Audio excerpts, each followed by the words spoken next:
Wow. Ne morem verjeti, tega ne vidimo, pa niti ne vemo. Hvaležno pozdravljeni, dobrodošli, dragi gledalci in gledalke. Danes bomo govorili o naslednji zdravstveni katastrofi. Prav zares, ne? To ni nobeno pretiravanje, ko govorimo o sevanju. Ne, ni pretiravanje. Celotno bivalno okolje je eno najbolj zapostavljenih na področju zdravja. In med bivalno okolje 3 najbolj problematične stvari so elektromagnetna sevanja, slaba kvaliteta zraka, pa posledično tudi plesen. Jaz vas kar povabim, da se usedeva. Vi ste raziskovalec oziroma ste tisti, ki ste izjemno aktivni na področju stavbne biologije. Zdaj pa dajva roko na srce. Stavbna biologija? Ljudje mislijo, da kaj, rožice sadite, pa radiostezijsko merite stvari, pa to je daleč od resnice. Ja, res je. Stavbna biologija sicer izvira iz Nemčije, kjer je prisotna že 40 let, razširila se je praktično po celem svetu. Gre pa za znanstveno vedo, se pravi temelji na znanstveni osnovi, kjer so točno predpisani protokoli, merilni inštrumenti, ukvarja se pa izključno z bivalnim in delovnim okoljem. Se pravi, odkrivamo vse izvore nevarnosti, ki jih naša čutila ne zaznavajo, hkrati pa te izvori vplivajo na kvaliteto bivanja, se pravi na naše zdravje, počutje in seveda tudi konec koncev na lahko nastanke resnih bolezni. Danes bova govorila o Wi-Fi-ju, Wi-Fi-ju. Meni se zdi, jaz se toliko trudim, pa ga izklapljam, pa po noči, pa čez dan, pa tak naprej. Pa dobro, to v hiši še nekako gre, čeprav ti tudi sosedov ga lovi, ne? V blokih si pa sploh to ne predstavljam. In Wi-Fi, tukaj smo veseli, tukaj smo navdušeni, pa čim bolj močen, pa da čim bolj, pa da gre, pa da je čim hitrejši internet, a v bistvu ne vemo, kako uslugo si delamo oziroma kakšno škodo pravzaprav. Ja, res je. Wi-Fi je ena izmed, jaz rečem, najbolj problematičnih zadev. Seveda so poleg Wi-Fi-ja še druge, kot so bližina oddajnikov visokofrekvenčnih, kot so recimo bazne postaje, mobilne telefonije, potem recimo tako imenovani DECT telefoni, to so hišne slušalke z bazno postajo, ki imajo prenosno slušalko. Temu stavbni biologi pravimo uničevalci zdravja, ker 24 ur na dan praktično sevajo po celem stanovanju oziroma po celi hiši. Tako da Wi-Fi je samo eden izmed problemov, sigurno je pa eden izmed bolj pomembnih. Zdaj, tako kot ste že omenila, razlika je, ali živimo v hiši ali v bloku, naše delo vedno izvira prvo iz meritev. Zakaj meritve? Zato, ker brez meritev nikoli ne moramo vedeti, ali so signali prisotni, koliko je njihova moč, kakšen je njihov vpliv. Kje so baze? Tako. Zato zmeraj prvo opravimo meritve in na podlagi rezultatov, se pravi tistih, ki jih dobimo z meritvami, potem predlagamo rešitve. Zdaj pa rešitev je kar nekaj. Ljudje velikokrat naredijo eno veliko napako, recimo v blokih, prižgejo svoje mobilne telefone, tablice in rečejo, 15, ne vem, 10 sosedovih Wi-Fi-jev lovim na telefonu. Tukaj moram povedati, da stavbna biologija ima izredno stroge predpise, se pravi te zgornje meje, dokje so ta sevanja lahko v spalnih prostorih, ampak večina sosednjih Wi-Fi-jev moč že tako pade, da nima vpliva na naš organizem. Tudi po teh strogih merilih ne. Se pravi, kljub temu, da ga zazna. Tako, kljub temu, da ga zazna. To je dobra novica. Dobra, ampak odvisno je od primera do primera. Se pravi, treba je pomeriti. Če dam konkretni primer. Če imate vi spalnico in je vaša postelja obrnjena proti sosednjemu stanovanju in bo ta sosed imel na drugi strani stene Wi-Fi oddajnik oziroma Wi-Fi napravo, potem definitivno bo to ekstremno sevanje tudi v vaši spalnici. Če bomo pa to napravo, recimo, ne vem, še 2 sobe vmes ali pa nekje na hodniku, pa ta signal lahko zelo hitro pade. Se pravi, sosedu potrkati, kje ima router. Kje ima router oziroma je potrebno to izmeriti. Tako. Jaz sem zelo hvaležna, da sem vas našla, ravno zaradi tega, ker sem za te dekce Belly Armor dejansko iskala še nekoga v Sloveniji. V tujini so seveda opravljene vse te zadeve, tudi stvar ima več nagrad svetovnega merila, ampak še v Sloveniji nekoga, ki bi to lahko potrdil oziroma ki bi lahko rekel, zdaj, če je to neka taka fajna zadeva, kar se tiče uporabe računalnika, brez žičnega, se pravi brez kabla, da ga dejansko imamo, predvsem za nosečnice in tiste, ki želijo zaščititi organe. In evo, pa sem vas našla, pa sem odkrila in kup enih takih in drugačnih stvari. Ja, res je, to dekco smo tudi mi pri nas izmerili in moram reči, da blago oziroma material, z katerega je narejena, je enake kvalitete, se pravi, je izredno velike kvalitete kot zaščite, ki jih tudi stavbna biologija uporablja. Je pa res, da je treba produkt znati uporabljati. Se pravi, tako kot ste že omenila, ta dekca ščiti samo proti visokofrekvenčnim sevanjem. Imamo pa še nizkofrekvenčna sevanja, ki se delijo na električna polja, magnetna polja, kjer pa ta deka nima nobenega učinka. To pomeni, konkretno, če recimo imamo nosečnico, ki to uporabi, je prva stvar, ki treba biti pozoren, da ne uporablja naprav, ki so priključene na električno omrežje. Zakaj? Zaradi tega, ker če mi držimo zdaj telefon pred sabo ali pa tablico, ali pa recimo konec koncev tudi laptop, ki ni priključen na omrežje, bo samo visokofrekvenčno sevanje oddajal. In v tem primeru je to stvar, ki proti temu ščiti. V isti trenutek, ko pa mi električno napravo priključimo na napajanje, se pravi v 220 voltov, ali je to telefon, tablica ali recimo laptop, se pa pojavi še električno polje pa magnetno polje, ki je enako nevarno kot to, ampak ta dekca pri temu ne ščiti. Se pravi, vse, kar je priključeno na elektriko, ne uporabljamo, kadar se torej fila. Tako. To je eden izmed glavnih opozoril za starše. Nikakor otrokom dovoliti, da uporabljajo recimo, ne vem, tablico, telefon, karkoli takrat, ko je na polnjenju. Zdaj, recimo, v Nemčiji je bilo lansko leto največkrat postavljeno vprašanje, če obstaja bolj varna uporaba tablice, ko otroci igrice igrajo. Trije pogoji morajo biti izpolnjeni. Prvič, da je igrica naložena na tablico. Se pravi, ne da je z interneta. Tako, da ni vzpostavljene internetne povezave. Druga stvar je ta, da ni priključena na napajanje. V bistvu sta dve glavni stvari. Ena je še potem kemikalije v samih napravah, da otroci to v usta ne dajejo, ampak to je že, bom rekel, druga zgodba. V tem segmentu sta najbolj pomembne te dve stvari. Bi pa pri dekci samo še to povedal, da zelo pomembno je, da jo date okoli in okoli, se pravi ne samo od spredaj, ampak tudi od odzadaj, ker visokofrekvenčni signali se odbijajo po prostoru in zdaj, če vi zaščitite samo prvi del, je potem zaščiten samo od spredaj. Tako da klej tudi to treba povedati, ne? Ja, moramo znati uporabljati, ne? Tako. Ja, absolutno. Vse po noč, ne, da bi izklapljali, ne? Ja, to je minimalno. Mi, ko strankam pridemo meritve upravljati, imamo na razpolago samo meritve, poleg tega pa tudi pakete, ker stranke učimo pravilne uporabe sodobne tehnologije. Se pravi, in tukaj vsako stranko poučimo, kako uporabljati telefone, kako uporabljati mobilno telefonijo in ker sva ravno pri Wi-Fi-ju, ki ste omenili, minimalni ukrep je, da je Wi-Fi v času spanja izključen. To je minimalni ukrep. To je minimum. To je minimum. Obstajajo potem še boljši ukrepi, ki jih mi predlagamo, ampak spet moramo nekaj reči. Treba je nek korak narediti, ne nazaj, ampak mogoče v drugo smer. Če človek ni pripravljen za svoj zdravje nič narediti, potem je popolnoma brez smisla sploh vprašanja si postavljati, kaj v to smer narediti.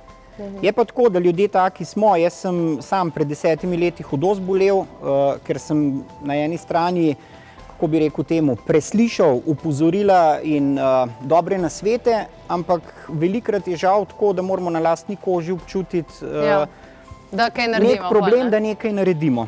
Tale trenutek pogledamo tudi izjavo Sanje Lončar. Ni Igor Šajna edini, ki govori o tem. Vedno več je strokovnjakov, ki govorijo, opozarjajo, ampak vi ste tisti, ki lahko naredite spremembe. Ne za nas, za sebe. Ta pa deluje kot trojanc, že v 3 minutah, ko ste recimo v Wi-Fi okolju, mikrovalovi naredijo, da naša naravna zaščita popusti. Torej, možganska barijera, ki bi morala preprečevati, da strupi, ki so v telesu tako prosto se gibljajo in pridejo do možganov, po 3 minutah telefona na ušesu možganska barijera popusti in preprosto mi naložimo veliko dozo strupov v možgane, bo jih pa zelo, zelo težko spraviti nazaj. Pa roko na srce, vse pri meni je tako, da več kot 3 minute vsak dan govorim po telefonu. Verjamem. Glejte, recimo prav to telefoni ob postli, delujoči telefoni, tudi to smo se pogovarjali, strokovnjaki so rekli, če bi po noči preklopili na tisti airplane mode, torej letalski način, in uporabili budilko brez katerekoli druge funkcije, bi to funkcioniralo pod pogojem, da ne polnimo telefona hkrati. Torej, ob polnjenju telefona se sproža zelo veliko elektrosmoga, torej morali bi telefon napolniti prej, potem ga pa lahko dovolimo predvsem otrokom in ostalim, ampak pod pogojem, pravim, da na letalskem načinu. Vse ostalo je resnično bližnjica do propada možganov. Bližnjica do propada možganov. In še enkrat lahko rečem, bližnjica do propada možganov. Se mi zdi, da tok tumpamo, po domač povedan to ljudem, ampak verjeten gre tuk težko to v glavo, zato ker tega ne vidimo, ne? To je prvi razlog. Potem pa obstaja še en čist psihološki razlog. Treba je vedeti, da ljudje se nagibajo k tistemu, ki je lažja pot. Recimo, mi zastopamo apel 250, mislim, da jih je zdaj že 260 znanstvenikov vrhunskih celega sveta, ki so v lanskem letu pozvali Združene narode pa Svetovno zdravstveno organizacijo naj na tem področju nekaj ukrepa, govoriva o elektromagnetnih sevanjih. Filmček probamo, kjer se le da pokazati, predvajati, ampak ljudje, nekateri so dojemljivi za te stvari, nekateri pa pobrskajo po spletu in najdejo raziskave, ki jih recimo sofinancira telekomunikacijska stroka, elektroindustrija in tam piše, da zadeve niso nevarne. Na drugi strani je cel kup kvalitetnih raziskav, ki pa govorijo, da to je nevarno, ampak psihologija človeka je, če nekje nekaj ni potrebno nič narediti, se pravi, pustimo življenje tako, kot je, se večina ljudi nagne k temu, pa reče, se je vse v redu. Nekje sem prebral, da te stvari niso nevarne. Tako da dejansko ozaveščenost je tisti največji problem. Moram sicer povedati iz terena, da se tudi v Sloveniji zelo povečuje ozaveščenost, smo pa še daleč od ostalih držav, recimo Avstrije, Nemčije, rekel sosednjih evropskih držav. Kot en primer lahko samo navedem, v Nemčiji novograditeljni, ko gradijo hiše, že vsak tretji najame stavbne biologe za svetovanje, kako zgraditi hišo, ker ni samo elektrosmog, še zrak, cel kup stvari, da bomo živeli v kolikor se da naravnem in pa zdravju prijaznem okolju. V Sloveniji, recimo, sem prepričan, da 99% investitorjev niti pomisli ne na kaj takega. Ne, absolutno ne.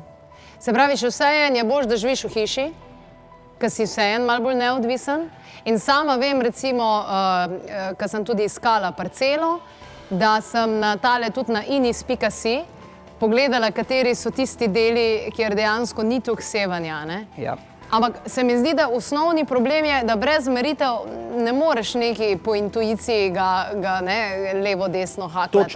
Točno to. Ampak hkrati se pa lahko zavedamo, da kadar gremo v mesto oziroma če živimo v nekem mestu, da pač ne moramo iti mimo tega. Seveda, zato pa znanstveniki najbolj opozarjajo, največji, bom rekel, poudarek dajo na spalne prostore. Zakaj spalni prostori? Zaradi tega, ker telo se v času spanja regenerira.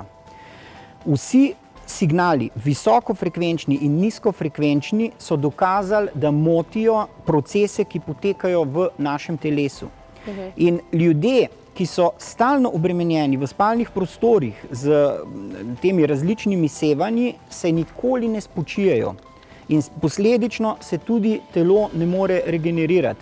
Je pa res, da ko gremo po mestu, se praktično temu izogniti ne moremo. Zato je toliko bolj pomembno, da imamo bivalno okolje urejeno tako, kot mora biti, še posebej, ko so prisotni otroci, starejši, nosečnice.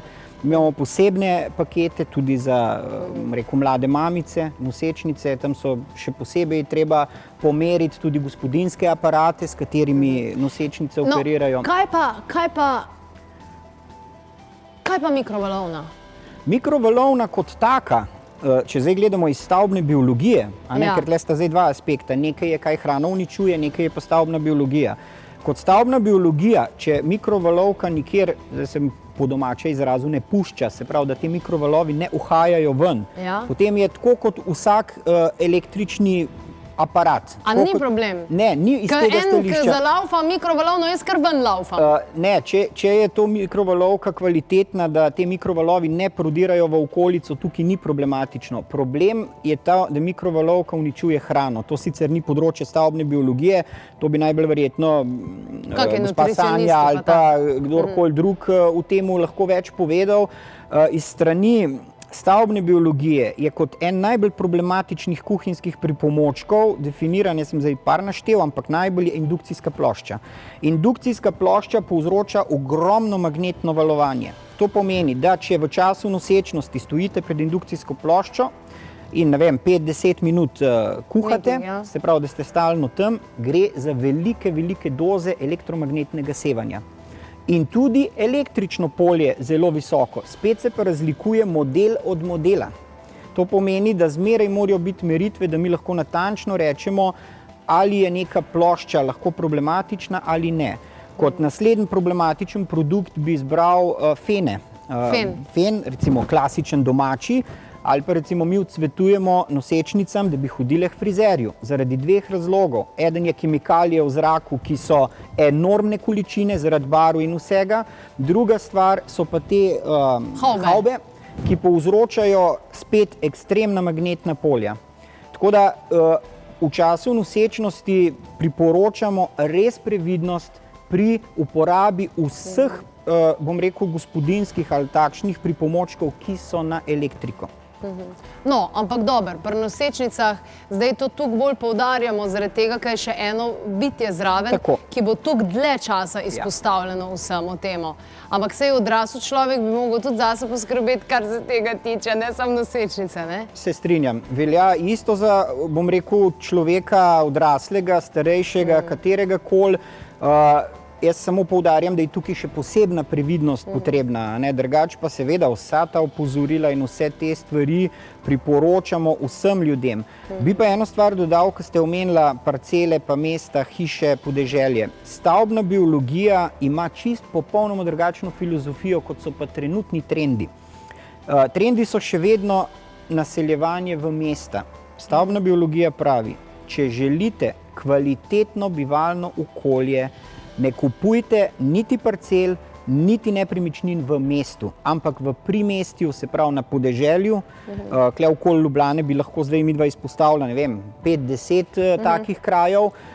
Zakaj? Zaradi tega, ker je ponavadi več pogojev izpolnjenih lažje, teh, ki so pomembni. Seveda lahko tudi na podeželju, na gasilski dom bazno postavijo mobilne telefonije zraven vas, pa je lahko problematično, ampak vsem, verjemite mi, iz terena bistveno lažje je na podeželju reševati zadeve, kot pa v samih mestih. Najlepša hvala za vse informacije, ki ste jih posredovali in tudi izmerili tole krasno dekco, ki jo zdaj tudi znamo uporabiti. Ja, moški pa tele naši, mobiteli, ki jih tlačijo v žep, tudi o tem bi še lahko kaj povedali. Rešitve vsekakor so. Če si jih le dovolite videti, če si jih le dovolite privoščiti, kaj ti ščitijo nekaj, kar je zelo dragocenega. No, pri moških sploh, tukaj spodaj. Ampak pri ženskah in vseh ostalih tudi naše organe, ki tako potem prosto komunicirajo med sabo, kdo more, kaj narediti in tako naprej. Na www.klepetokavi.si najdete še številne druge rešitve, nasvete, vsekakor pa o sevanju naj se govori, kajti tako bomo našli rešitve in se tudi ozavestili ter zaščitili. Sevanje, kakor vemo, deluje pač na maso in tu, naprimer, otrok kot manjša masa je toliko bolj izpostavljen sevanju, se pravi več sevanja nekako